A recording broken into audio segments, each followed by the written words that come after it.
قاضی سہل محدث رحمت اللہ علیہ ایک دن بڑے تز کو احتشام دے نال گھوڑے تے سوار کدھرے جا رہے ہے۔ رستے دے وچ آپ نو ایک سائل ملا جڑا کافر آ۔ اس نے قاضی صاحب نو سوال کیتا، قاضی صاحب میں ایک مسئلہ پوچھنا ہے، تھوڑے پیغمبر دا ایک فرمان ہے کہ اے دنیا مومن دا قید خانہ ہے، کافر دی جنت ہے، لیکن میرے نال الٹ ہو رہی ہے۔ اپنے آپ نو ویکھو نا کہ تسی کتنے عیش و آرام دی زندگی گزار رہے ہو، گھوڑے تے سوار ہو، اور اتنی شہانہ زندگی ہے اور اتنا عیش و آرام ہے، لیکن مینوں ویکھو کہ میں کافر ہاں،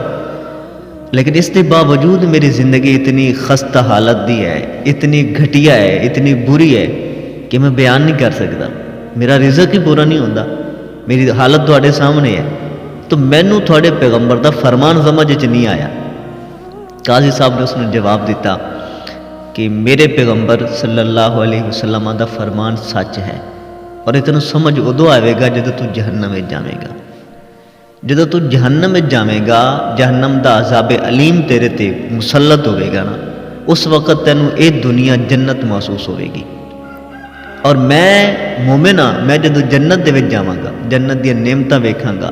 اللہ تبارک و تعالیٰ دے انعامات ویکھاں گا، تو مینوں اے دنیا قید خانہ محسوس ہون لگ پوے گی۔ تو ایک بڑا حکیمانہ فلسفہ ہے کہ وڈے آرام دے مقابلے دے وچ چھوٹا آرام تکلیف محسوس ہوتا ہے،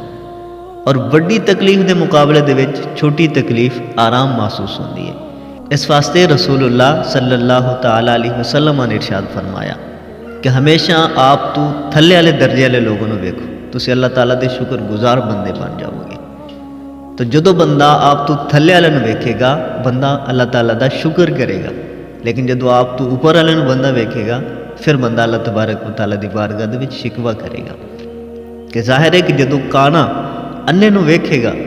تو اللہ تعالیٰ دا شکر کرے گا کہ چلو ٹھیک ہے، اللہ تبارک و تعالیٰ نے ایک اکھ نہیں دیتی، ایک اکھ تے میری سلامت ہے نا،